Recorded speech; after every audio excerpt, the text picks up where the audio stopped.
Hi guys, and welcome to Angling For You, and today you join me on the beautiful Laurels at Lindholm Lakes, and it's maybe not so beautiful in the weather. It's a bit dreary, a bit blustery, and yeah, it's not what you would class as summer. But today's video is going to be about fishing to islands, and I'm just loading my pot up with some soaked 4mm fishery pellets as you need them at Lindholm Lakes, and we're going to get out and fish. So, island fishing. As you can see in front of me, we've got a lovely cut down island which we can get close to with. We have got precarious above it, but generally we've got a nice area. Now I've gone and plumbed across, and what we're trying to do is look for a flat area. Now it's quite difficult sometimes in islands because most ponds slope down, flatten out and slope up towards an island, but there's always a chance that there's a little short flat ledge where it's slightly shallower and the fish do like to be there. That's what we've plumbed out. It's about 3 inches away from the bank. I've just got a sort of 4-inch plateau where I'm just putting in soaked 4mm pellets. I'll go through the rig when we've had a fish, and that duck's obviously waiting out there for the bait. As you can see, it's stood up on one of the very shallow plateaus. It's like a hollow of where I found. I've had a few fish because I've filmed the X-65 review, which we're using obviously today. So we're going to get out there, we're going to try and have a few more fish, then we're going to have a little bit of talk about the rig, the mechanics around it, and how we're trying to catch. So we are starting with a corn, and that's the bait of choice today. To be honest, I do like pellet and corn as a combination. Now a lot of you might not think of soaking your 4mm, you might just put them in dry. Now here's why, when especially I fish island pegs, and sometimes do it in edge as well, but I do definitely do it on an island peg, that I don't feed dry pellets unless I was fishing up in the water, of course. What we're trying to do is get the fish on the deck. I'm trying to keep the fish down in the water as much as I can, so then I can get my bait down there too, and it's less chance of foul looking them. So that's the number one. I don't want them up in the water, I do want them down on that deck. And the second thing is, like you'll see when they're shipping out here, my hands are a bit sticky from holding fish. The pole's got a bit of water on it. The pot can bounce around, and it's windy today, so it is blowing a little bend in the pole while you're trying to ship out. I've soaked those pellets, as you see. I've just tapped them in. That allows you to just squash them into the cad pot, and it keeps them in there for longer, which obviously stops them from bouncing out. When you've got dry pellets, unless you've got a shaker pot on, which you tend to use for micros, you can bounce them out, and you're feeding all over the place and not where you want to be feeding. So like I said, we've picked that point. It's like sort of a little V-shaped cutout into the island, and that's where there's a little shallow plateau that just sits on there, which is about just over 1.5 to 2 foot where we are before it slopes off either side. And we're just sat on that plateau wanting those fish to come and feed on top. Like I said, it has dropped about 6-7 degrees, but it's still around the 14 degree mark, and we have been steady catching, so that's a positive. Now when I started, there we go, when we started the session, I was going off like a bull in a china shop, this, so it may be foul looked. I'm gonna have to chase this one out, but there we go, foul looked, that one, which is a possibility. But soaking those pellets, like I said, does aid with that. I've only had a couple. That is only the second foul looker I've had of the day, actually. So out of about sort of 15-20 fish, that's pretty good. So when you're fishing out there, it is sort of an integral thing to have in your armory for fishing a match. Most times when you get in, people are going to be making noise, the fish are going to naturally push out over to that sort of other side, and that's what we want to be targeting to start off. Sometimes it's good to some venues actually, people, they do like it when you throw your nets in and it stays at the bottom, and they're quite comfortable coming in close. But I always believe that, you know, if you've got a nice island like this, it's always good to start over there in your match. And we've got quite a robust chimp float today. It's quite a short bristle, and it's a robust. It can use it down the margin as well. It's usually use it around when I'm fishing around that sort of 2 foot, total 2 to 2.5 foot or less sort of depth. Just a nice robust float. You know, there's still snags around here, and it you know, it can handle most things that we encounter. And we're fishing it. Well, I've got a bit of section behind me, but we're about 13.5 to 14 metres here. And I've got a little bit of extra lash. If I hadn't got bushes above me, then I probably wouldn't have. If I've got less wind as well, I would have a shorter lash. It is a little bit precarious with the bush above me, but you know, we just gotta go with that sometimes. And fingers crossed we can still continue to not latch onto that bush, because that was no fun if you get to hook something that far away on a bush. Unfortunately, we're getting a little bit of a swirly left to right wind. We have got a back shot, but which is keeping a float in place. But when we get the gusts, obviously it blows around the tip, and sometimes you have to give in to it. You don't want to damage your pole.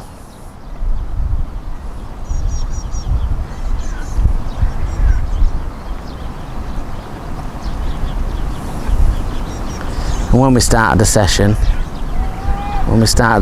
we put in one sort of large pot, a cupping kit pot of 4mm pellets, just to start the peg off. Maybe 3 or 4 single cut grains of corn as well, just to sort of make them aware of, you know, what we were feeding and what we were going to fish on the hook.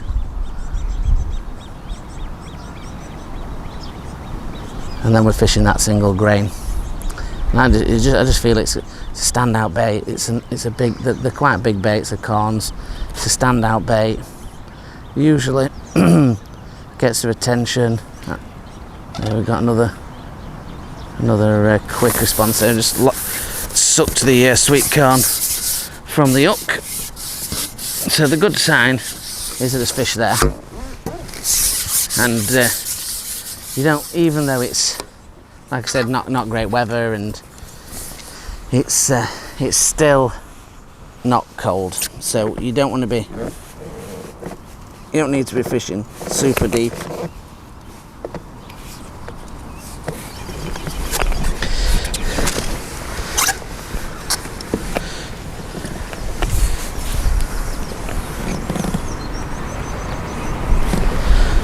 You don't want to be fishing super deep.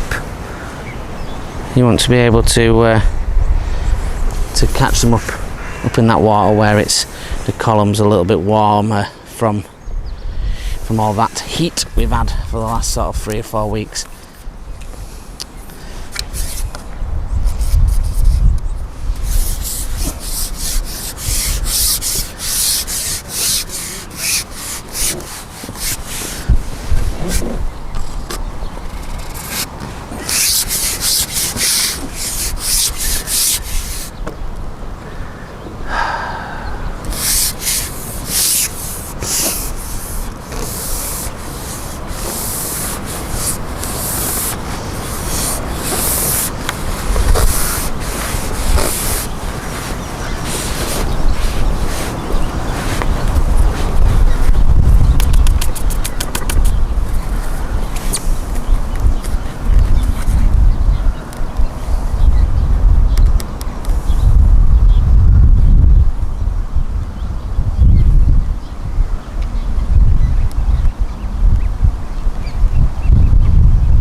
Took that one on the lift and drop, that one.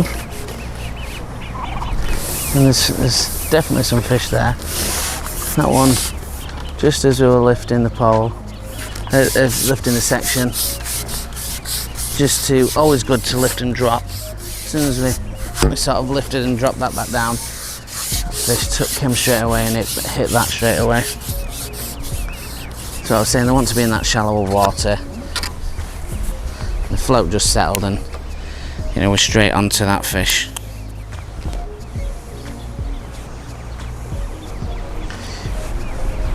Probably another one on F1s. We've had quite a few F1s so far today.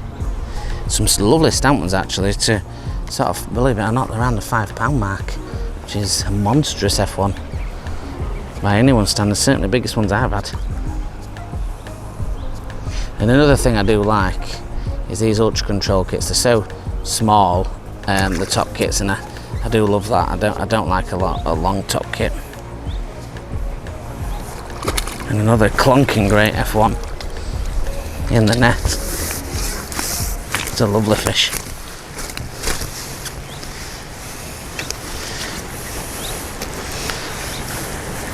An easy to £3 plus. One is that, just hooked perfectly in the lip. He's a little bit feisty, but we'll try and hold him up. As you can see, lovely stamp of F1, and you're going to be happy catching these all day long. And as you'd imagine, when you're fishing in your matches, these are massive weight builders, and this is why these venues are able to achieve sort of £200-300 match weights quite easily, and usually quite a few people on it, because you get the fish like that going and you just make serious weights. So we'll get straight back out there and we'll then have a look at the rigging closer. So you can see we've just again pushed in that little bit of pellet. Just gonna pull out elastics. We do like quite slack elastic myself, and I'm not a massive believer on really sort of tight elastics. I do like a little bit. Sometimes you have to trim it off after it's been stretched a while, but for the moment I'm more than happy with the sort of 2 or 3 inches dropping out the back.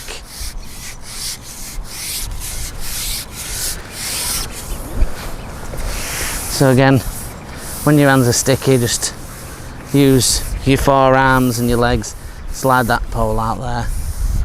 Unfortunately with the F1s and like most fish, they can be a bit slimy, which can stick on the old pole.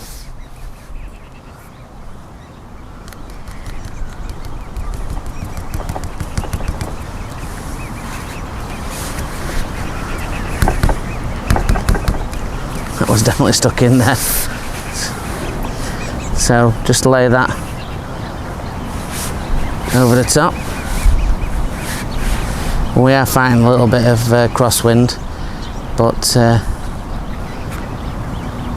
it's not too bad. What I would say is, if it's too strong, then don't try and fish at this length of a pole. If it's too windy, then just use a feeder and just throw that up as tight as you can get it. I do understand that sometimes it is hard with the island in the way, and that's another fish straight away. And it's another foul looker or something that's not grabbed it very well.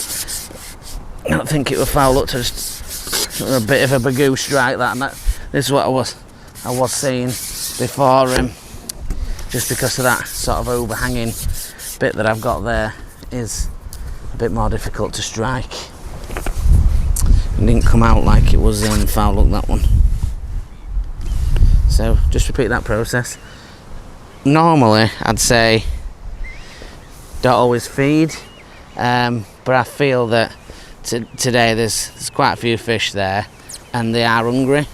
There's not many people on here today, and it's not been match fish for a few days, so they are hungry, even though the weather's not so great.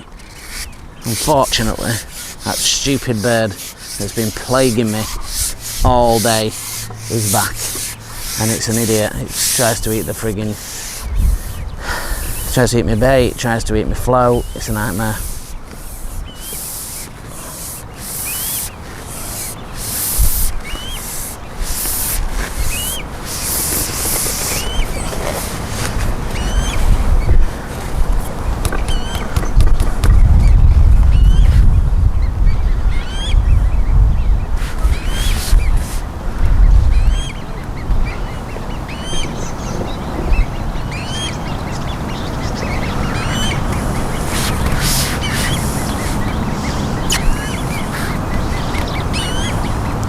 There's a few fish there, which is good. And you know, I've like I said, I've foul hooked a couple, but I've done quite well, to be honest. Majority of things we've hooked with, we've got out with not much issue. And that's probably because we sat on that ledge and we're sort of swimming up that ledge to see where the pellets are, and then, you know, just seeing that corn and supping it in, because we're quite close to the bank, so not much room to get behind it, which is where a lot of the foul hookers come, is when they're swimming behind the float.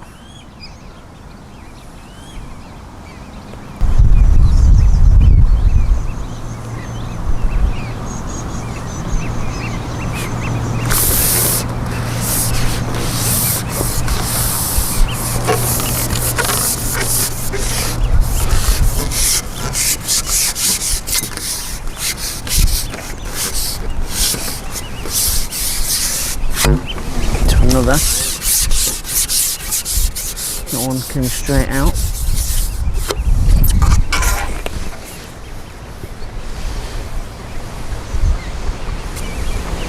There's like only a small fish this time.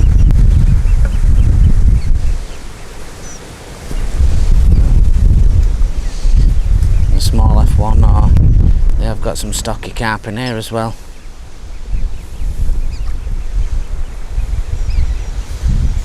It's a lovely little F1. We've got them going out there. With that fish, I didn't feed, and we had that foul hooker, so I stopped the feed, and we'll do it alternated, just because I didn't want to get as many little fish. Get as many messing about with it and risk bringing too many fish into the swim. And like we discussed on other videos, it's not just putting the bait in and hoping for the best, it is about swim management. That is an important part of fishing. And what do I mean by that? Swim management, what I mean is thinking about what's going on in your peg and what your bait is doing in effect to how you're fishing. So what I mean by that is the effect of going in every time with the pellets was leading to foul hookers, so we stopped it and alternated it on less casts with pellets, and we stopped the foul hookers and we hooked to fish properly. So that's what I mean by swim management. It's not that you can't feed, but obviously putting a few cad pots in resulted in too many fish being there. And sometimes you think too many fish that shouldn't be a problem, having too many fish in your peg. Well, it can be, because you can only catch one fish at a time. So if you're going to catch one fish at a time, you need to make sure that you've got the best chance of catching them. And if you've got too many in that swim at once, then you can't catch them, or you foul hook them.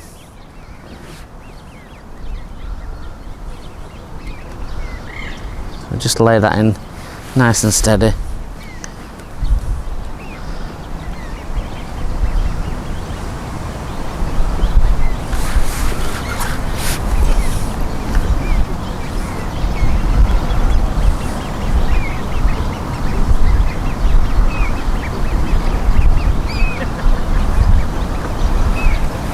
We're in again. Slow bite.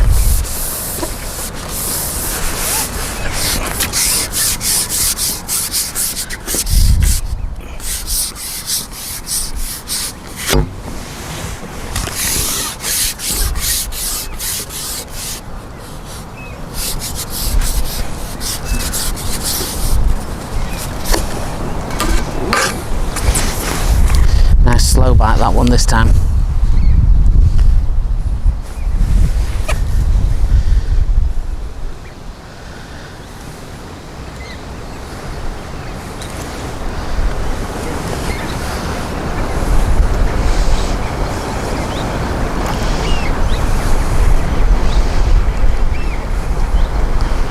And I know I've had 2 more fish since we said we we're going to have a look at the rig, but after we hopefully land this one, we'll get a look at the rig.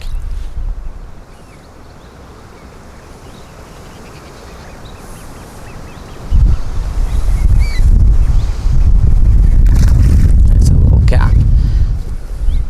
Well, those lovely little stocky midder carp, this one. And they'll put up a great little fight, they do. Only a couple of pounds, most of them. They fight like hell for that.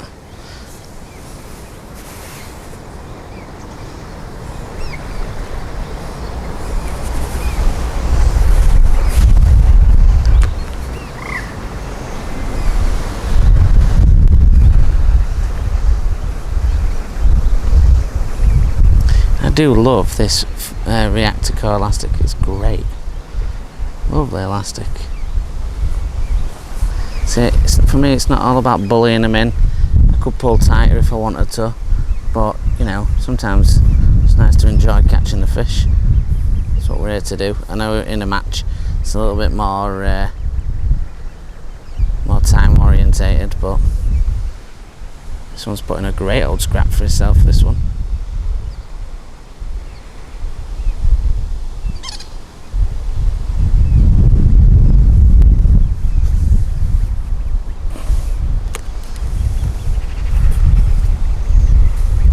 Oh, it's an F1. Thought it was one of them little stockers. Lovely fish. It's sort of 2 or 3 pound.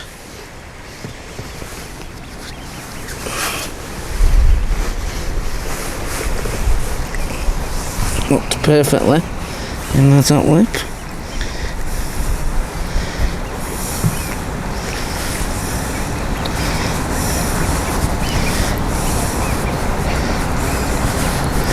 It's a bit of a fugly duckling, this one, so I need the old tweezer for the angle.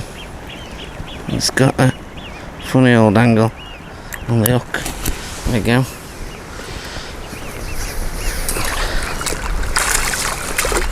Right, it's in the net. Let's get close up. Let's have a look at the rig, the elastic, and see how we're getting on. Right, guys. So we're going to start with the elastic. It's 8 to 12 midi reactor core pink, and we've got 0.14 down to an 0.13 bottom. That might sound quite light, but I'm not after absolute donkeys, and even so with this elastic it's very balanced and we'll be able to land most things. Around the sort of 6-inch mark we've got a number 10 stopper back shot. We've got a tiny 0.3 ProGen chimp float. It's a right little beast. Really stubby indication on the top and really short, and that's just perfect for this kind of situation. You know, not very deep and just perfect for ragging through reeds or anything like that in shallow depths.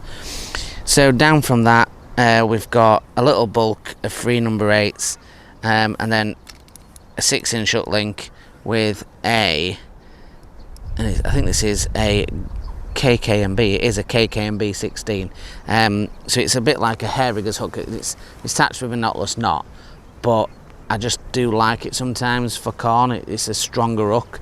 Sometimes if it's the winter I use like a Guru pellet hook or a B911, but I do like a KKMB. When it gets summer it's just a little bit stronger, and like I said, I've gone to a 16 because I'm using quite big grains of corn rather than an 18, which is a little bit smaller and, you know, a bit more refined for winter, so with, you know, small expanders or small pieces of corn or even maggot.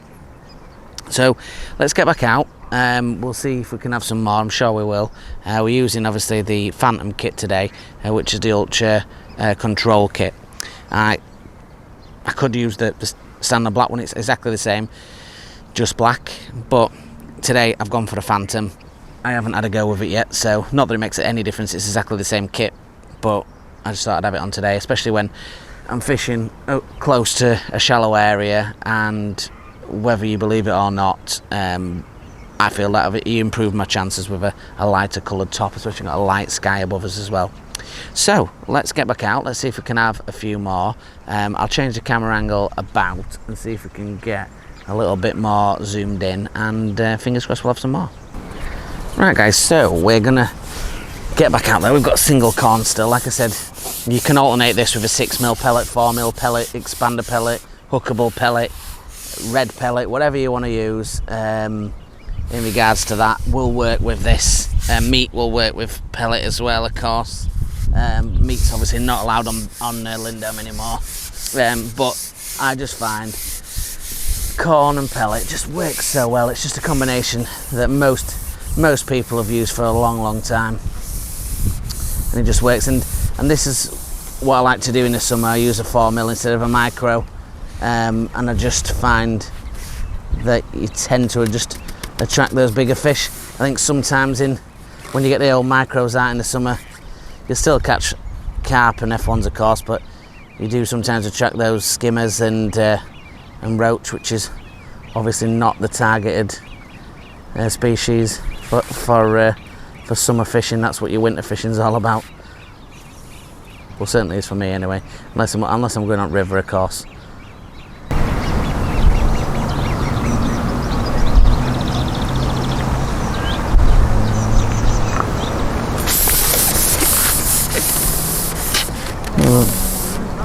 Another bite, but I'm not guaranteed. Again, this may be a foul hooker. That did go all over the place when we first hooked it, but we'll have a look and see if we can get her in. You're just not always sure when you fish it close to islands that there's always a chance. You do your best. We didn't feed that time, so we waited a minute or so for that bite. Still going for it. I'm going to sink the tip of the pole in the water.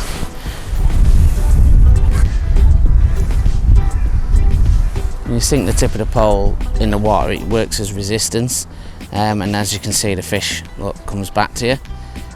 9 times out of 10 that works. And what happens is, if for example you went to lift somebody out of water and then you tried to lift them in water, you were able to lift them a lot easier. That's effectively what that does. It eases the pressure on things, and most times it allows the fish to come back. Now that's definitely doesn't look like it's foul hooked. Take a nice little F1 again.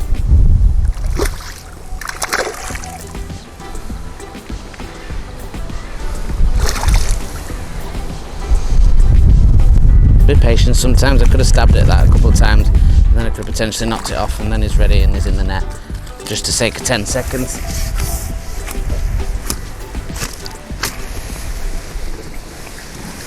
And he is hooked perfectly inside the mouth.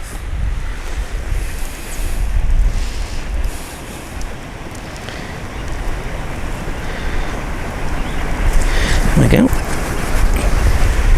Perfect. Let's get him back and we'll see if we can have another one, and then we'll wrap up the video. But definitely there, that is for sure. And I'm not going to feed, on this last one to try and catch another one. I feel that there's fish around the area, and what I'm doing is when I'm feeding alternate, I tend to not get foul hooks. So that's what we're going to try. Again, get back out there.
So that was a good decision. Straight into another fish. Straight away. Really close to the surface, so we just give it a couple of seconds to see which direction it's going in before we ship back. It's nice and steady, you don't have to rag it about. We're just getting an angle on the fish because we don't want it to pull that top kit off, so we never point a top kit at a fish if you can help it.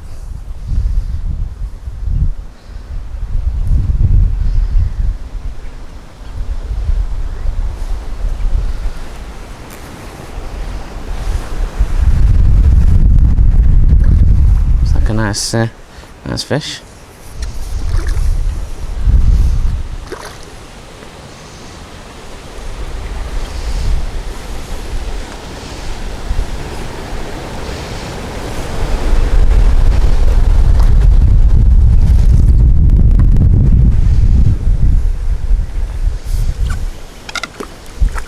Nice F1.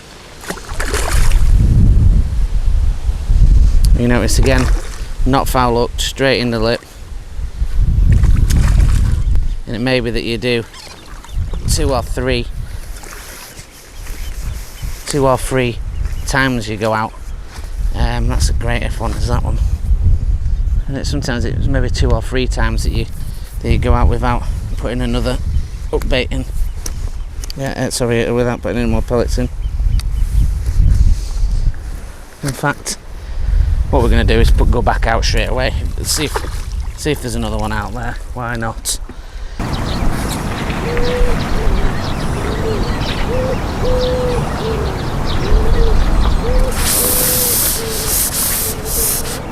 Into another fish.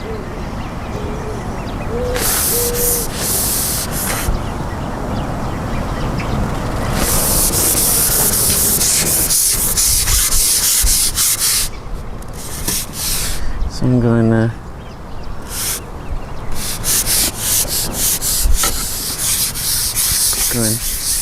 out there. We make sure that we watch where he's going.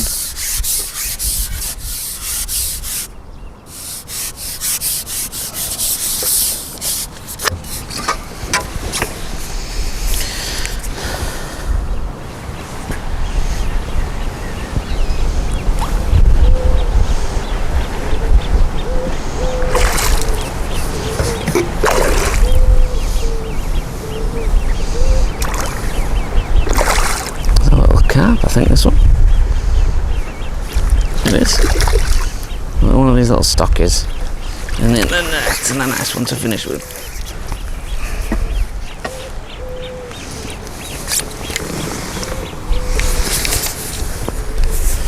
Beautiful little fish.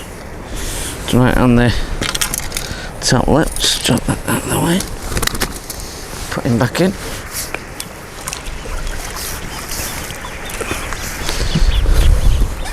So guys, another successful session, and you can see how well the margin rig can actually go down the edge, or effectively we're fishing a margin to the other side. And these are some similarities in there, and the rigs are similar, and it's just about getting that regular feed and swim management. Like I said, as soon as we backed off on the feeding, but then fed after a few fish, we took down the foul hookers and managed to get more fish on a regular basis. So hopefully it's been helpful to you, and you can replicate on your venues near yourself. It's a great combination, pellet and corn, and just something that I've used for a long time. So I'm going to fish on. I'm going to get on to filming the adrenaline baits video, and fingers crossed have a few more fish. If you want to join us on the Facebook group, there's near 7,000 members now. Questions, it's family friendly, so your kids can come on there. There's no swearing, it's not a banner site. Ask questions, put your photos on. We'd love to see what's going on. And if you want to go onto Instagram at angling_for you and see what we're doing, and add photos on there, then absolutely brilliant. And if you just want to find some more stuff and see what other things that we're getting on with and what we're doing, then go onto our playlist on the YouTube. We've got around a dozen playlists now, all from challenge videos, from feature videos like this, to equipment and tackle reviews, loads of stuff to get yourself into, and anything else that you do see and you do want to know about, just let us know.